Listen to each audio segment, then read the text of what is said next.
Guys, so if any of you have worked in corporate America, or perhaps are working in corporate America now, you probably are very familiar with the dreaded annual review, right? In fact, the background behind me probably looks like, someone's about to go into one of these offices and have one of those reviews right now. And so, if you remember, that is the once a year time where your boss gets to assess whether you are matching up to the company's goals for what kind of employee you need to be.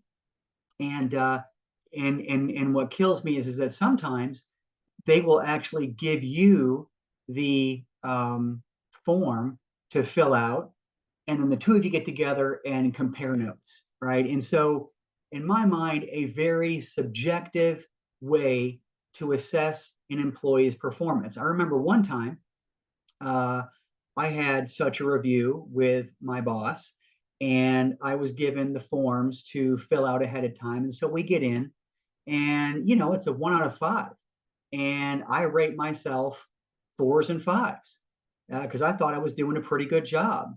And my boss looks at me and says, looks like you have a pretty high opinion of yourself. And so I'll never forget that. This happened probably 20 years ago. And so he went about that next hour and a half telling me slash proving to me how I missed the mark on what I thought my assessment was. And so this process always used to kill me because it is such a demotivator. Here is this person sitting on the other side of a desk telling you what you're worth. All right. And so I'll also never forget many, many years ago, I got the chance to see this great motivational speaker actually a couple of times by the name of Keith Harrell.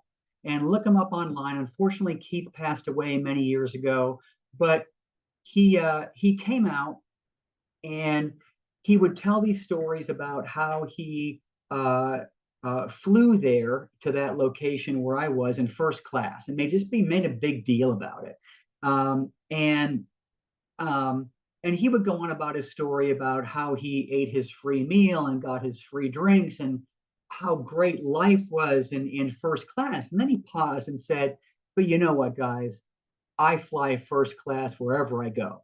And so you kind of heard the audience grumbling a little bit, "Oh, get a load of this guy." But then he said, I can't help it if the number on my seat says 23J. Right. So I thought, man, what a testament to mindset and confidence. And so here is this guy claiming to be flying first class everywhere he went, but it didn't matter what seat he was in, and whether it was 1A or 23J in the back of the plane, he still had that first class mindset. And so, you could argue that we go through a performance review with each one of our clients, but the bigger lesson here is that don't let anybody tell you what you're worth. Don't let anybody subjectively tell you if your behavior misses the mark or not. That's truly up to you.